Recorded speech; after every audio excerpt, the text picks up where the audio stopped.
early game damage from Kurtizi coming in. So look at the draft, no Lois on the table.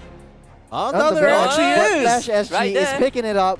Bigatron Alpha doesn't want to deal with the Lucas. He's not giving the Hilda away to Luke for his performance. No, I'm just kidding, but I knew that Arcade was going to come out at some point, right? The fact that they banned out the Hilda, right? So, I mean, you have phobias and all that, but at some point, like Bigatron Alpha, when their backs are against the wall, they're going to pick something for Luke that kind of changes the dynamics.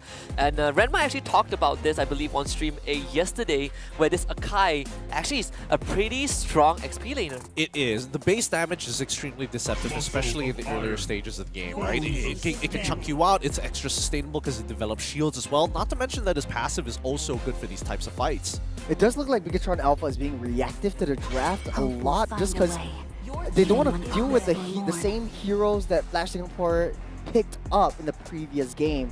No more Gato, no more Lucas. Is this the right choice for them?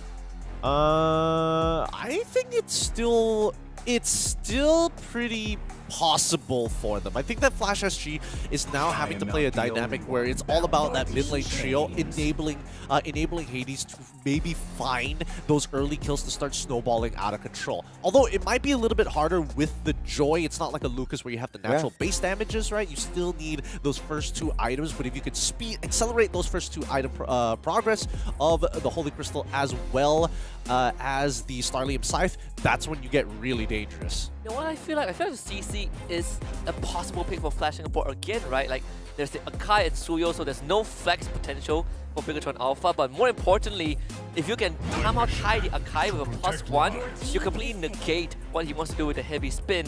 And now this Hylos is still a flex for Flash.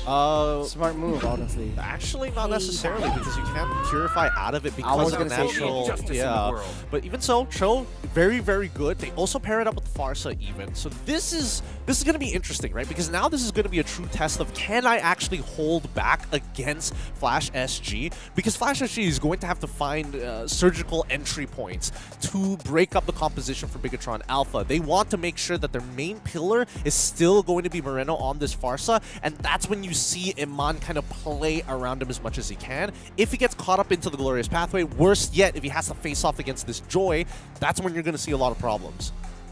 Yeah, it's a lot harder this time around, just because you have the extra range provided by the Farsa, but the Jawhead is getting picked up right now. So two tanky boys on the side lanes, as well as in the roam, and JPL is going to do JPL things.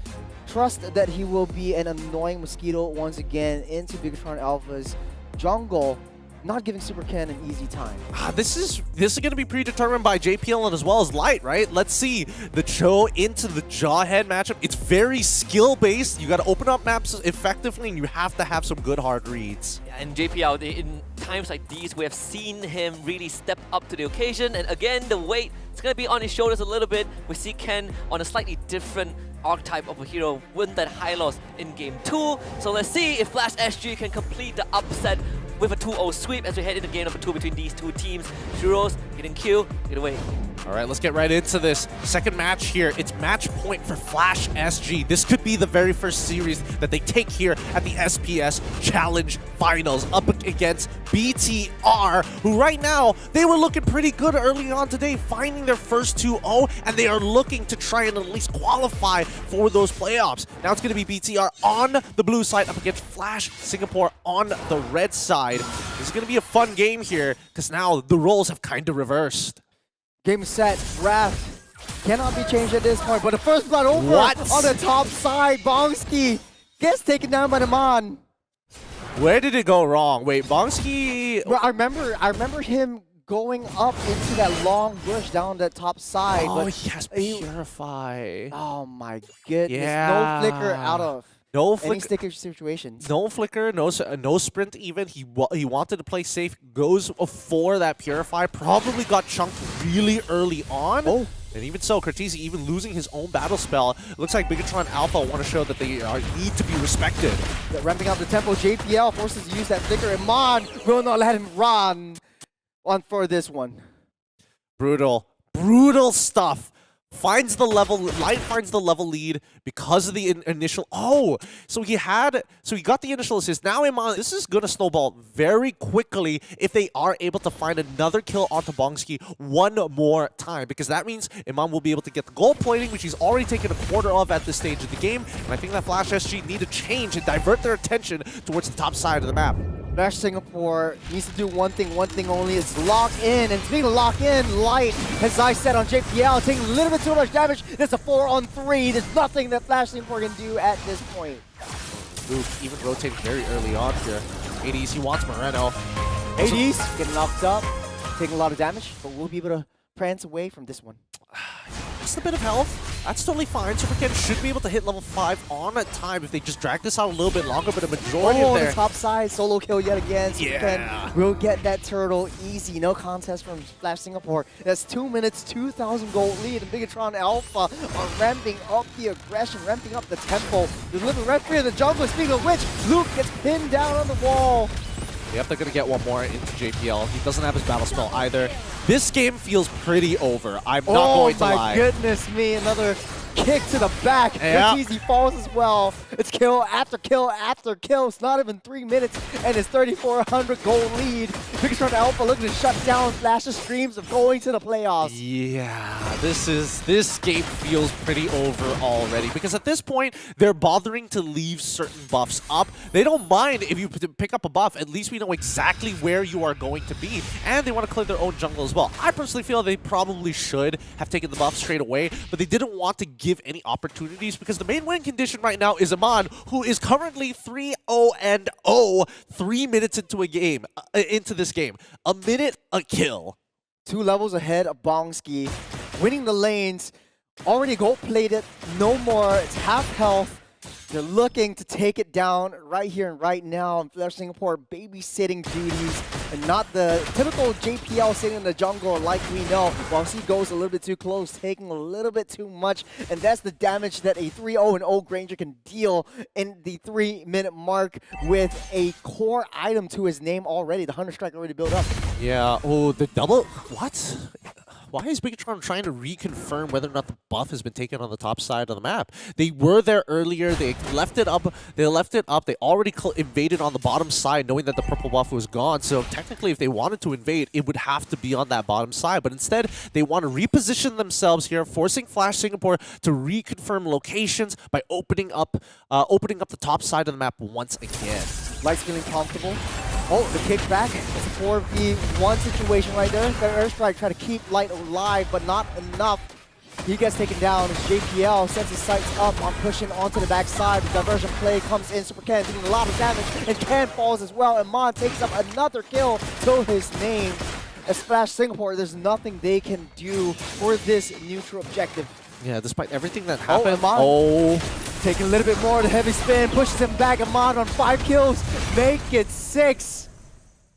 No, not 6. He takes down another one, but oh well. He's in a good spot right now. In a really, really good spot. These neutral objectives basically don't really matter to Bigatron Alpha. It's like it's a surplus. Look at Moreno. He's even going for a lightning truncheon first item into this game. Who needs anti-heal when they're already dead? Well, check this out. Sky Piercer already for Iman. So this guy's looking to build up those stacks. And look at the damage he's dealing on Curtizi.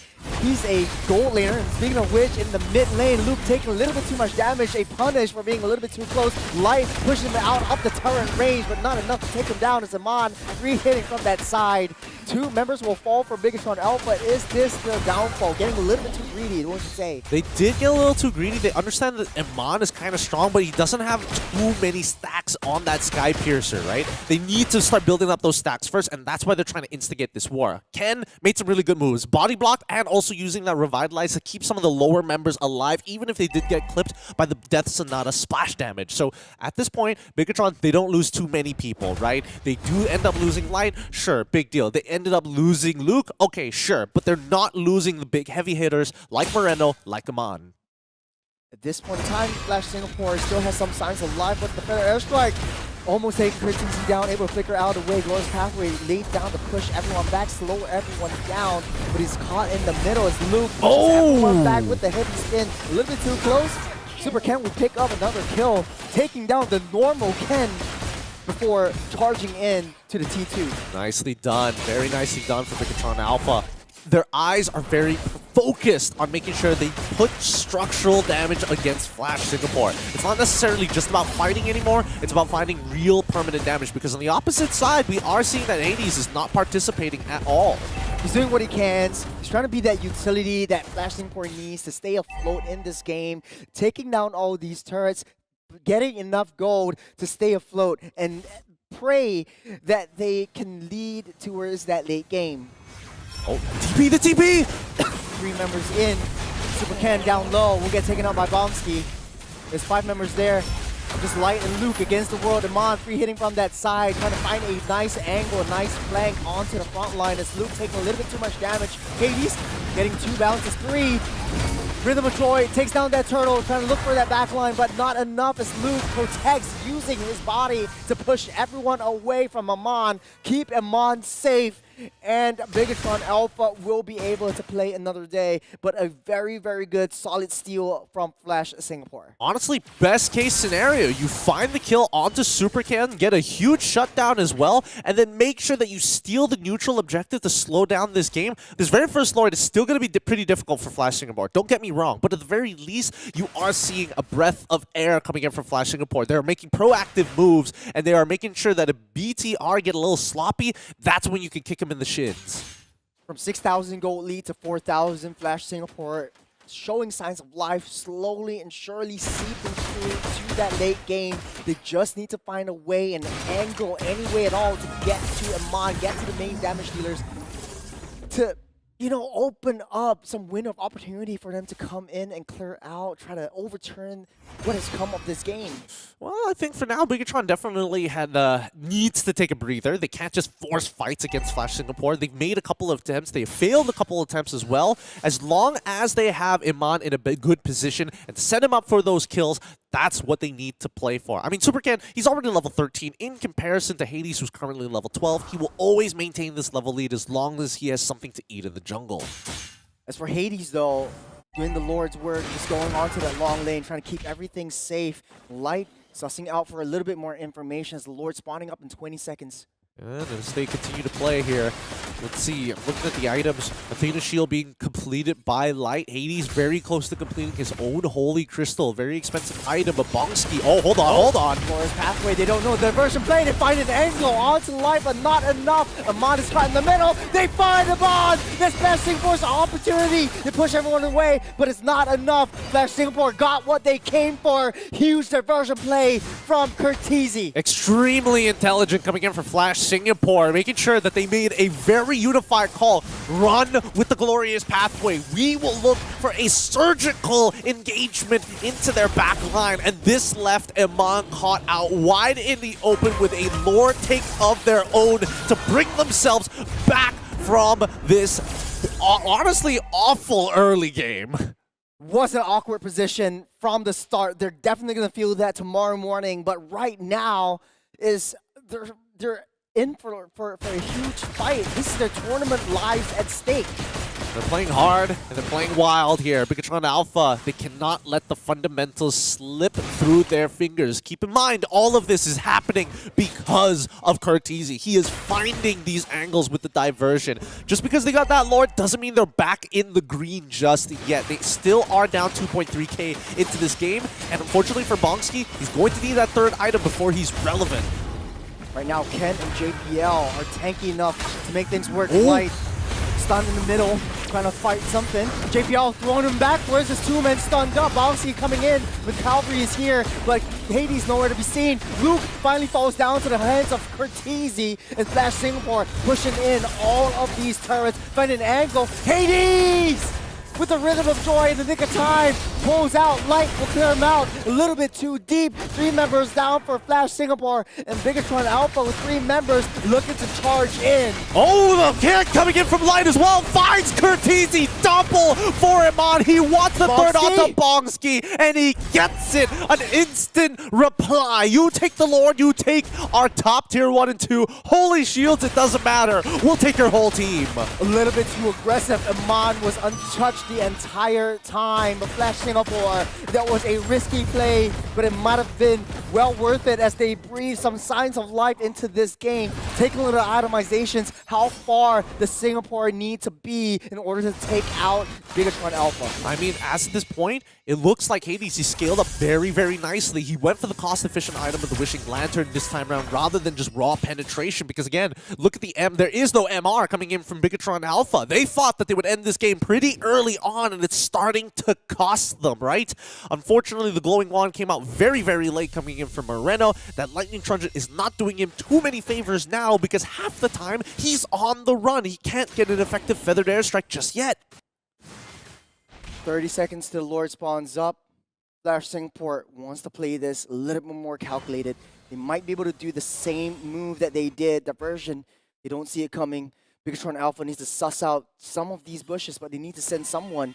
Super Ken knows where everyone is. The conceal play coming in. The airstrike kick things off. Amon hitting from the back. That's a 3-man knockout coming in from Light. Doing a lot of work, but not enough damage to take Flash Singapore down just as of yet. The Revitalize heals everyone. The heavy spin comes in a little bit too late. Locking JPL down. Dealing a lot of damage to Moreno. Hades tries to find an angle. Almost did, but Amon trying to get locked down by Flash Singapore. There was a very, very risky play. Smart move by Super Ken, opening it up with the vision. Oh my goodness, you can't tell me that Joy isn't busted. Oh, Joy! Oh, Hades actually pushed them away for that Lord. It might have been a risky play. Hades takes the Lord. Oh, knock up onto everyone. Super Ken takes down the normal Ken once again from the back line. Flash Singapore, they're still taking out Light. A roam for 2 members of Flash Singapore. Oh, from the back line. It's so close, yet so far. Amon finally takes down Hades, but they're on the chase, looking to take down Super Ken. Don't want him to escape. One more hit and he will fall. Oh! Outplayed! Takes him out, but still Bongski is able to find the kill in the end. Regardless, after everything that has happened to Flash Singapore, they're so greedy, but they don't get punished too hard because they had secured the Lord. Their boys will be up to defend, but Lord-empowered minions guarantee the push. They buy themselves some time, but it might not be enough. They can't make any of these mistakes, but it was a very high IQ move by Super Ken, outplaying Curtizi, keeping him safe while buying time for his team to take down that Lord, so they lose not much. Oh my goodness. I just can't believe how greedy both of these teams are. Initially, I was like, okay, it makes sense for Bigatron Alpha with the lead that they have, and then they got a little sloppy with it. Glorious Pathway? Oh, we missed the version play coming in. Flash Singapore wants to find something, anything at all. Monfrey hitting from the back. Luke will not be alive for long as Moreno tries to use a better aspect out of the way. Super Cat waiting for the right opportunity to come in for that flank. It's too late, Ken. He's going to be going down next year. Bombski, run for your life. The counter engagement from Bigatron Alpha, they out-sustained the initial damage, and none of their cores got punished. Here they come. Bigatron Alpha now looking to push through that top side. That missing inhibitor has costed Flash SG. 20 seconds on the clock. 6 seconds till Curtizi comes online. They still need to deal with the mid lane turrets. The bottom lane turrets are being destroyed by the minions. But slowly but surely, Flash Singapore, it's risky, but you have to take these big risks to try to find some big rewards. And Amon is just so well positioned, it's so hard to get to. And to add fuel to that fire, Luke is always there with the heavy spin to keep everyone at bay. Exactly. The heavy spin is such a game changer for them. It allows Light to play a little bit more casual, to really take his time with the Way of the Dragons. We know that he is a beast of HO player, but he doesn't need to force it anymore thanks to the help of Luke. In the meantime, though, I am a little scared for Moreno at this point of the game. He does have the Blood Wings already finished, but if Hades gets on top of him, he's guaranteed to die. Every single time we've seen Hades just touch him, just a little bit with a dash, that's more than enough to chunk at least 1/3 to 2/3 of his health. The smart move is Bigatron Alpha is finding these patterns. They playing to Curtizi's understanding of the map and understanding the strengths of diversion. Wherever they want to go, it needs to be truly calculated. And right now, they're going in. They're deep in enemy territory. How many times have they TP'd themselves into the exact same bush? Wait, did Suriken spot him? They might have been. No, they don't know. They don't know. Moreno's walking up. Oh, with a flicker out of the way. They're still alive, but they're getting sandwiched. Flash Singapore they're in a deep spot of trouble as they all fall like flies. Oh, they rolled the dice, and Bongski ended up getting hit by the ejector. Oh. It's too late as the kick comes through. Hades They're goes going to to make a play. stop it, and Ken, he's a little late on that fight, but he will try his best. None of the cores fall as the last two remaining members for BTR will look to even up this game with the wave on the mid lane. Wave pushing in. It's only a matter of time. 15 seconds on the clock. They might be able to do it here. Feather Airstrike as a last-ditch effort to clear that minions as fast as they can. It does look like we might be going to a Game 3. This game is ruined Flash Singapore's chance of going to the playoffs, though. Oh my goodness, the disrespect coming in from both sides. A wild game from both Flash as well as BTR.